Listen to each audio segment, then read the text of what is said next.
di CPNS di kementerian yang saya sebutkan tadi, ada lima kementerian. Terus yang keempat, kebijakan pengadaan ASN tahun 2023 ini mengurangi sedapat mungkin rekrutmen jabatan yang akan berdampak oleh transformasi digital.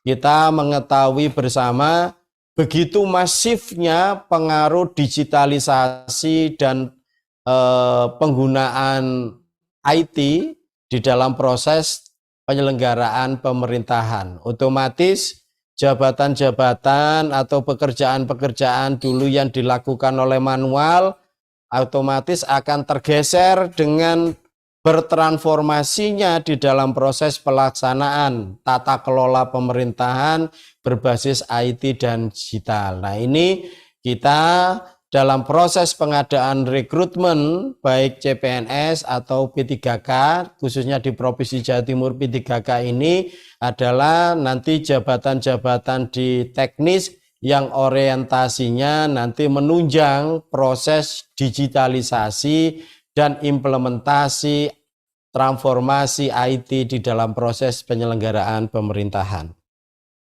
Next, dan mekanisme seleksi pengadaan P3K tahun 2023 ini Bapak Ibu sekalian itu didasarkan kepada peraturan Menpan RB nomor 14 tahun 2023 tentang pengadaan pegawai pemerintah dengan perjanjian kerja untuk jabatan fungsional. Dan ini di pengumuman yang disampaikan oleh BKD, 5 keputusan Menpan RB ini hukumnya wajib untuk dibaca. Ya, hukumnya wajib untuk dibaca kepada teman-teman yang nanti akan melakukan proses pendaftaran P3K di lingkungan pemerintah Provinsi Jawa Timur, baik itu nanti jabatan guru, jabatan nakes, maupun jabatan teknis administrasi. Ya, jadi wajib ini hukumnya dibaca dahulu, dipahami dahulu, karena di masing-masing jabatan itu diatur berdasarkan kekhususan masing-masing. Kalau guru itu seperti apa, kalau nakes itu seperti apa, kalau teknis administrasi itu seperti apa, ya. Ini saya bacakan keputusan Menpan RB 648 ini tentang mekanisme seleksi untuk jabatan fungsional. Otomatis ini nanti jabatan fungsional di rumpun teknis administrasi. Nanti jadi jabatan, karena jabatan P3K ini kan jabatan fungsional ya, nanti tidak hanya di rumpun teknis tetapi juga di rumpun kesehatan dan juga di rumpun guru. Terus keputusan Menteri Pan RB nomor 649 tahun 2003 tentang mekanisme seleksi P3K untuk jabatan fungsional guru. Ini tolong dipedomani terhadap Bapak Ibu guru, ya ini tolong dipedomani, dibaca betul. Karena tadi pagi itu juga saya sudah didatangi kurang lebih ada 3 berkelompok yang datang ke BKD menanyakan bagaimana mekanisme seleksi P3K untuk guru, ya. Dibaca ini dulu permenpannya, ya. Jadi nanti kalau sudah baca aturannya tidak perlu datang ke BKD, ya. Tidak perlu datang ke BKD. Nanti akan saya jelaskan lebih lanjut terkait dengan teknisnya. Terus keputusan Menteri Pan RB nomor 650 tentang persyaratan wajib tambahan dan sertifikat kompetensi sebagai penambahan nilai seleksi kompetensi teknis dalam pengadaan P3K untuk jabatan fungsional. Bapak Ibu sekalian yang saya hormati, sekali lagi kami mohon maaf bahwa di dalam aturan Permenpan nomor 650 tentang tambahan sertifikat ini ada tambahan sertifikat wajib.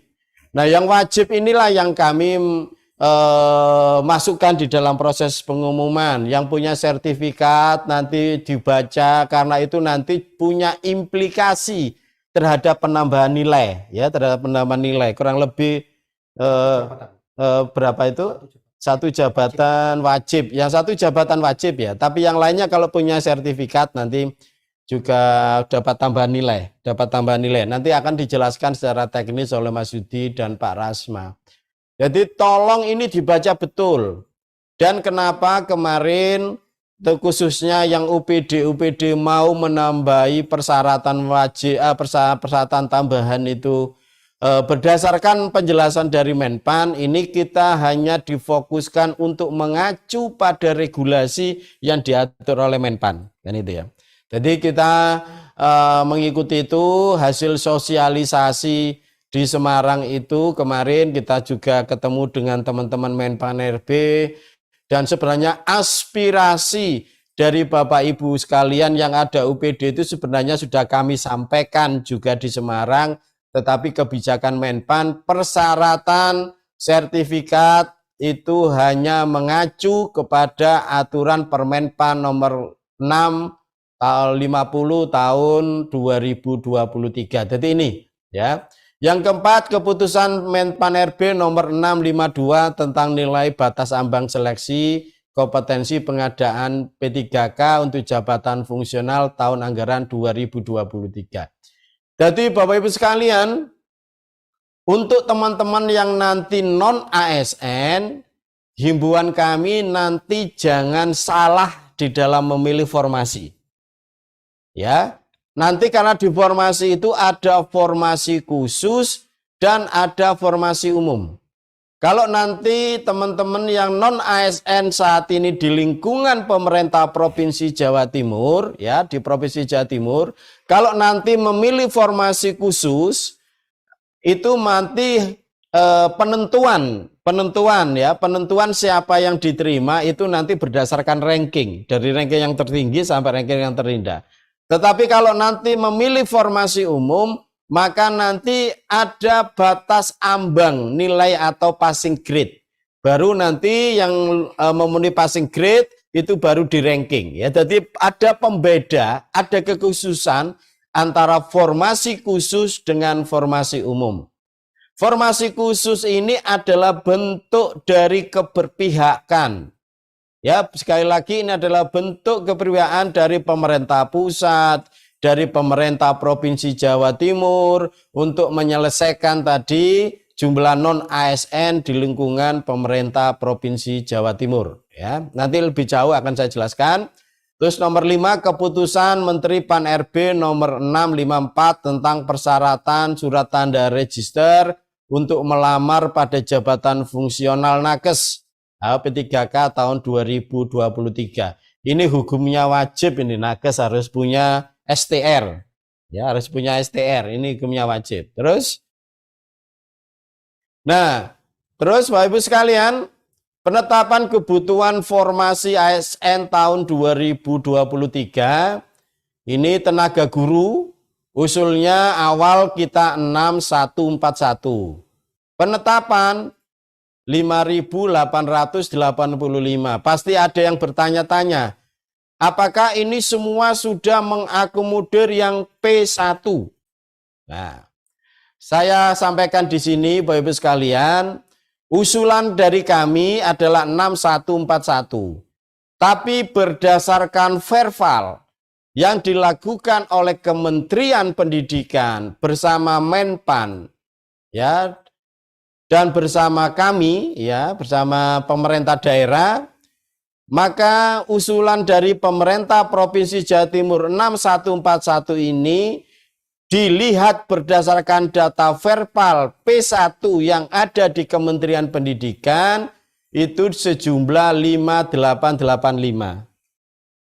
Kenapa tidak 6141? Ternyata dari data yang ada di Kementerian Pendidikan itu ada mereka yang sudah pindah ke daerah lain.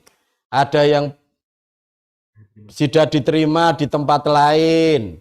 Terus ada yang meninggal dunia dan lain sebagainya. Sehingga ketemu yang P1 itu 5885. Jadi teman-teman yang P1 jangan khawatir karena ini sudah berdasarkan verifikasi, karena tadi ada yang juga bertanya, Pak, apakah untuk Provinsi Jawa Timur ini kami harus mendaftar dan ikut seleksi lagi. Saya katakan tidak ada proses seleksi lagi. Ya, jadi dia ada proses seleksi lagi untuk teman-teman P1 dan ini nanti teman-teman P1 cukup mengikuti perkembangan informasi terkait dengan tenaga guru. Teman-teman P1 ini nanti cukup mengikuti perkembangan di websitenya BKD dan di SSCASN. Bagaimana nanti mekanisme dia mulai login, ya toh? Dan bagaimana nanti dia melengkapi persyaratan dan lain sebagainya. Ya, jadi sekali lagi khusus untuk tenaga guru di Provinsi Jawa Timur tidak ada seleksi atau tes. Kecuali di kabupaten kota ada.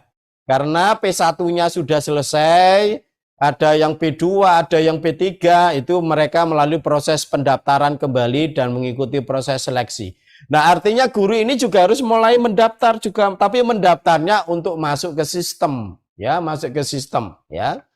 Sistem SCASN, ya, seperti itu. Karena nanti di sistem SCASN itu datanya akan ngeling, ya. Jadi datanya SCASN yang aplikasinya BKN itu akan ngeling ke datanya Kementerian Pendidikan. Nah, data panjenengan yang tenaga guru yang P1 itu ada di Kementerian Pendidikan. Itu nanti akan ngeling dengan data yang ada di SIASN, ya. Terus yang kedua tenaga kesehatan. Ini usulan kami 1133 disetujui 1130.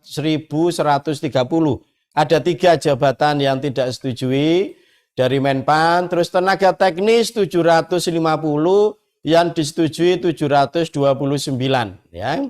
Jadi ini Bapak Ibu sekalian usulan awal formasinya 8.024 yang disetujui oleh Menpan sebanyak 7.744. Nah, tujuannya apa? Kita mengusulkan formasi sebanyak ini. Satu, kita ingin menyelesaikan P1 yang tersisa yang belum diangkat, ya, yang P1 guru yang belum diangkat mulai tahap 1, tahap 2 dan tahap 3. Di tahap yang keempat ini semuanya kita selesaikan khusus yang P1.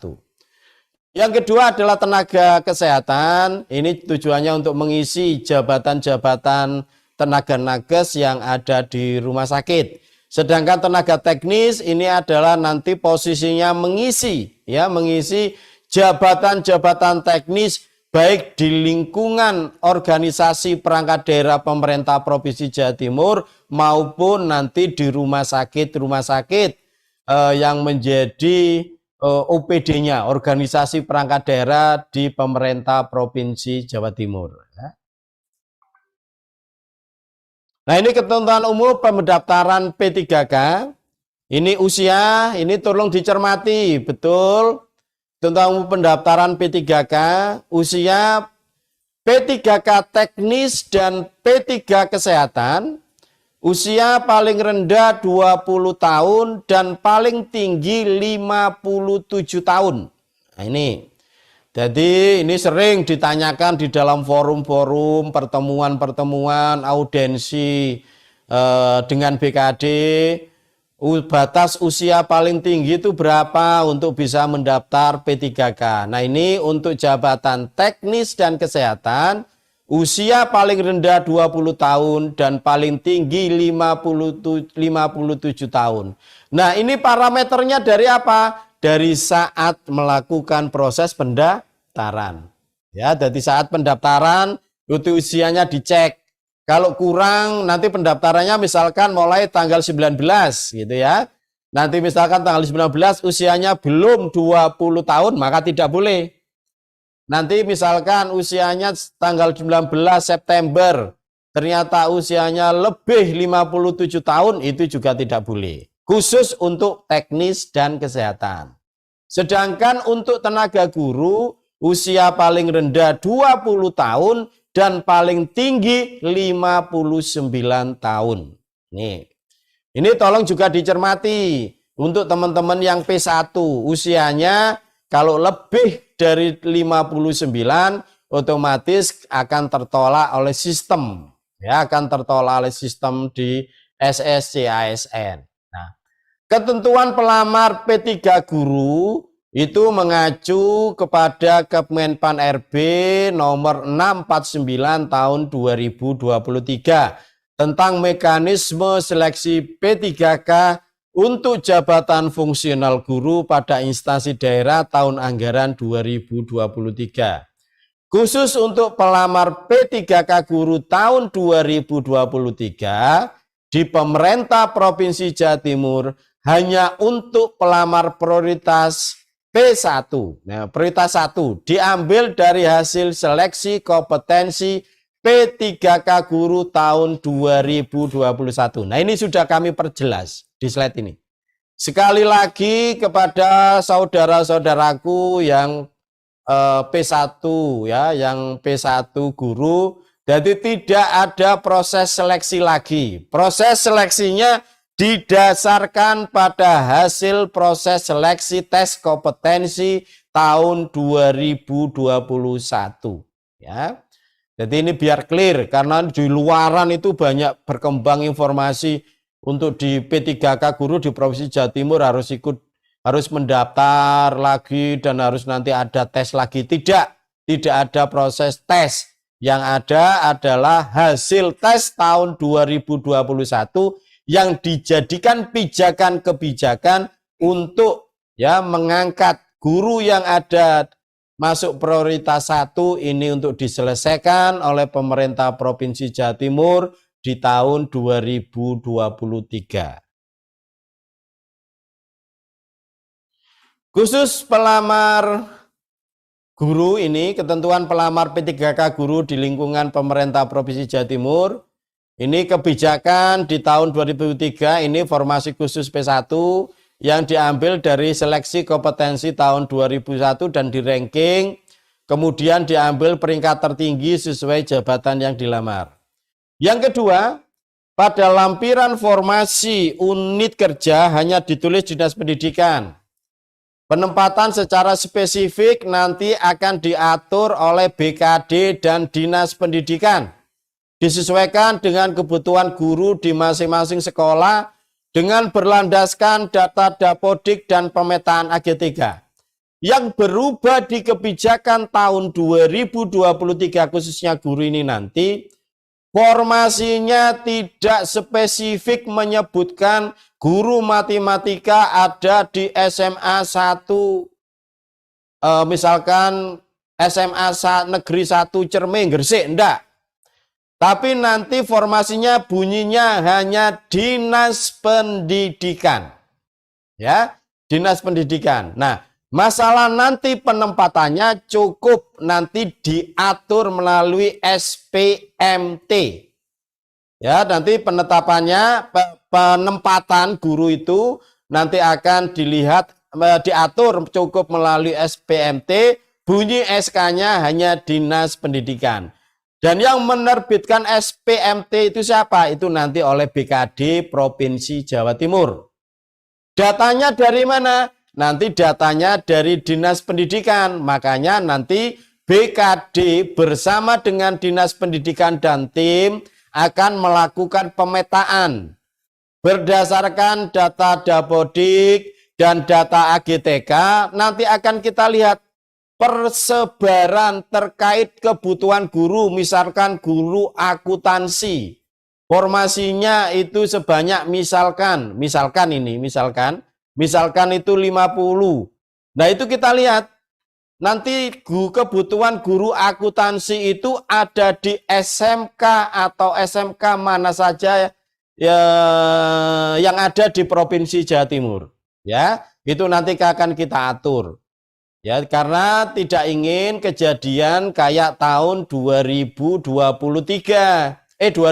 Formasi 2022 yang kemarin di tahun 2023 bulan Mei, Juni kalau nggak Juli atau bulan Mei, itu yang kemarin sudah disampaikan, itu ada guru yang asalnya ngajar di Jember, tapi penempatan oleh sistem Dapodik formasinya dia yang ada kosong ditempatkan misalkan di SMA 1 di Pamekasan. Nah, ini Ini banyak kemarin terjadi kondisi-kondisi seperti itu, maka perubahan kebijakan yang dilakukan oleh Kementerian PAN dan RB dan Kementerian Pendidikan, nanti penempatan bunyinya SK-nya Dinas Pendidikan, dan nanti penempatan gurunya cukup melalui SPMT, dan itu diserahkan terkait penempatannya diserahkan kepada BKD Provinsi Jawa Timur dan Dinas Pendidikan.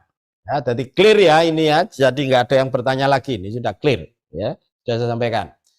Setiap pelamar PPK guru wajib mempedomen dan membaca. Ini saya harapkan gini, ini sekali lagi tolong dicermati, dipahami betul-betul. Jangan tergesa-gesa. Jangan tergesa-gesa nanti melakukan proses finalisasi terhadap nanti di sistem SSCASN. Pelajari bahwa pendaftaran ini yang sebelumnya pengumuman di tanggal 16, terus mulai pendaftaran tanggal 17 ini ada perubahan Permenpan ya Ras. Itu mulai tanggal 19 ya, mulai tanggal 19 sampai tanggal 9 Oktober. Panjang ini waktunya. Jadi menurut saya cermati dulu baca Permenpannya. Apa-apa nanti syarat-syarat administrasi yang akan diupload di dalam sistem SCASN. Pastikan dulu nanti persyaratannya sudah lengkap. Ya, kalau nanti sudah diklik final, nanti sudah tidak bisa lagi memperbaiki.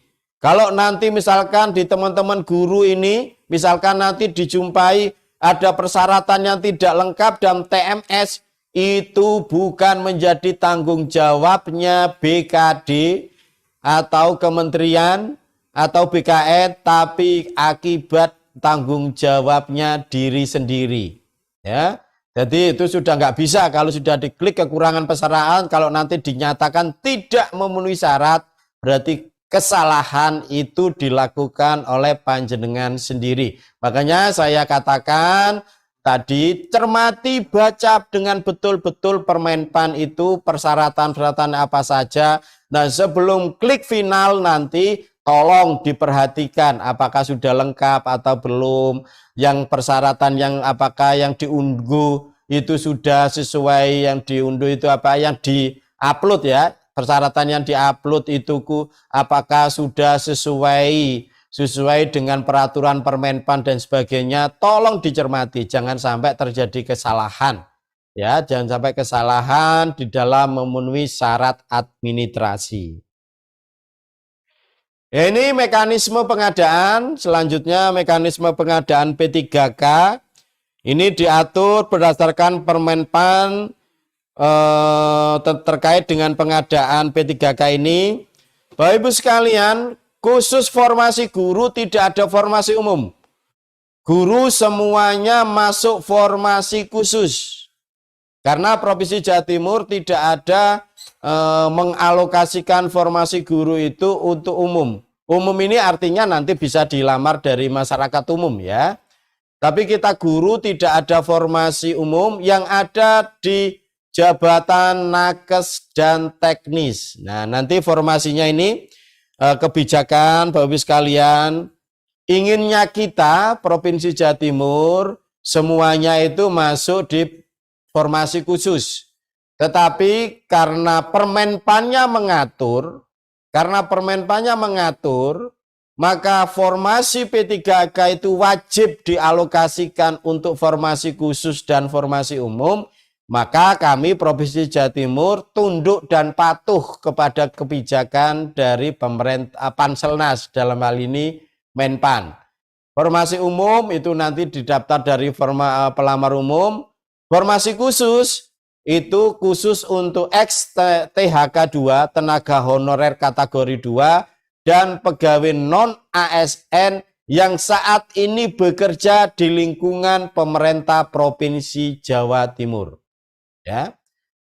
Sedangkan mekanisme seleksi P3K diatur dalam keputusan ini. PK tadi sudah saya sampaikan terus. Ya. Nah, ini mekanisme pengadaan P3K untuk tenaga kesehatan dan tenaga teknis.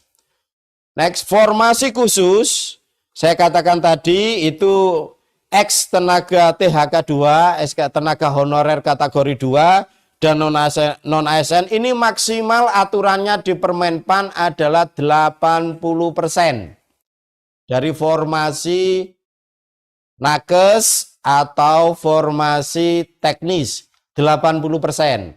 Sedangkan untuk pelamar umum yaitu maksimal 20%.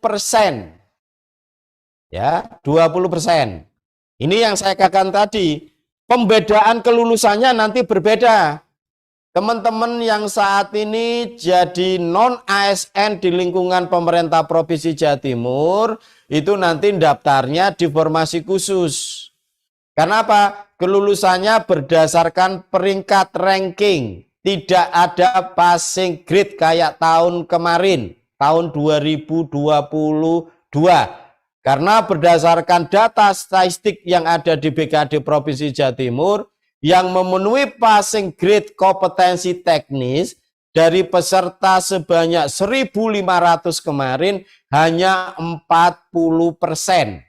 Sedangkan 60% mereka tidak memenuhi passing grade. Nah, dari berdasarkan itu Provinsi Jawa Timur memberikan masukan saran kepada Menpan RB, alhamdulillah diperhatikan khusus untuk pegawai non-ASN tidak yang daftar di formasi khusus tidak lagi pakai passing grade tapi di ranking.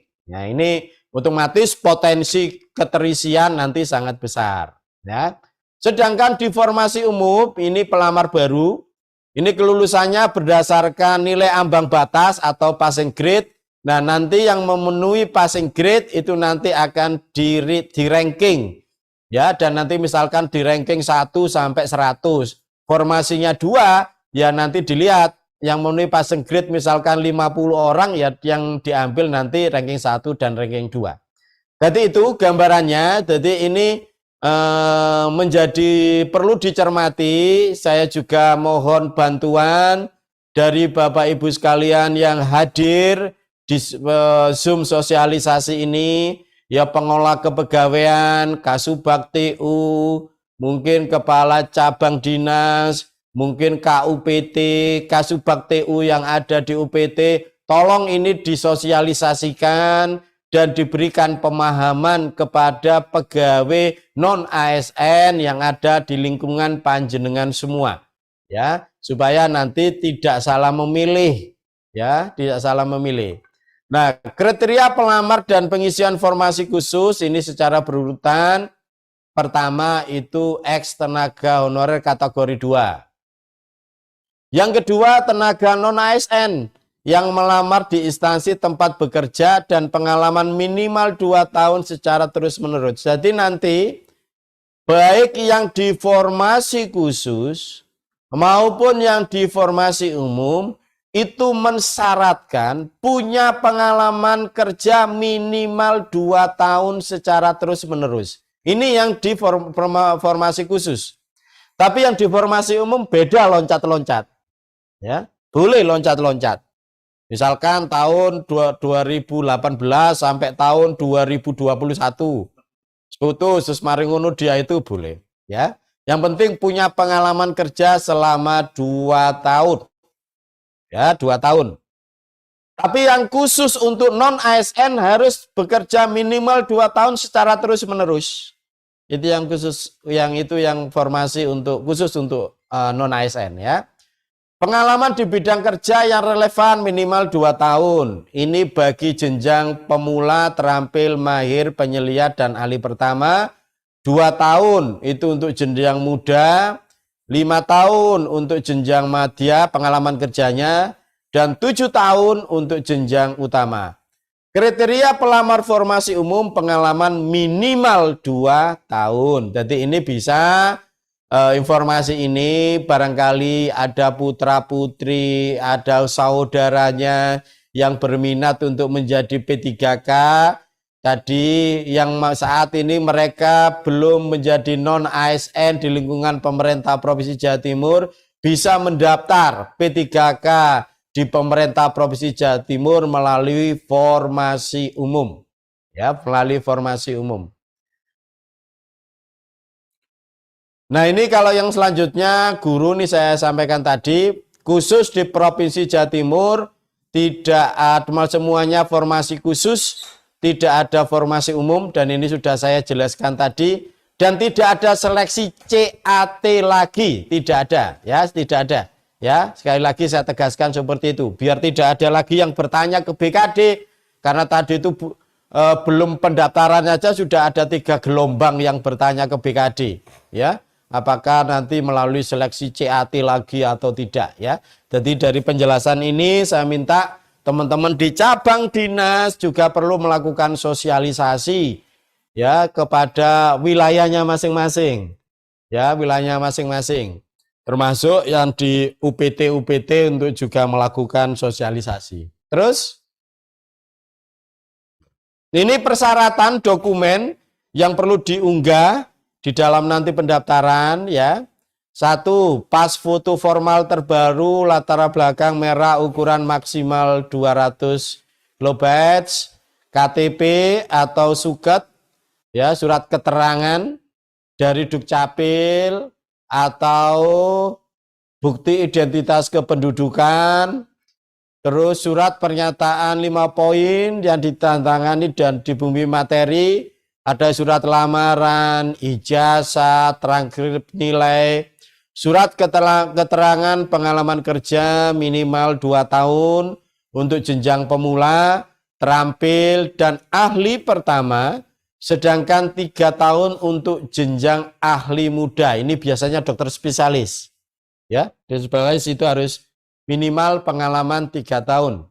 Surat tanda register STR ini bukan internship sesuai jabatan yang dilamar untuk P3K kesehatan sebagaimana diatur Kemenpan 654 tahun 2023. Jadi khusus nakes yang masih internship, ya, internship ini tidak boleh, ya, tidak boleh.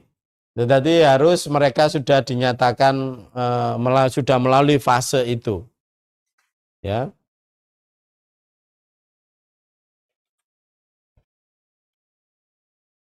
Ini khusus jabatan pemula di jabatan Pranata Pencarian dan Pertolongan ini terdapat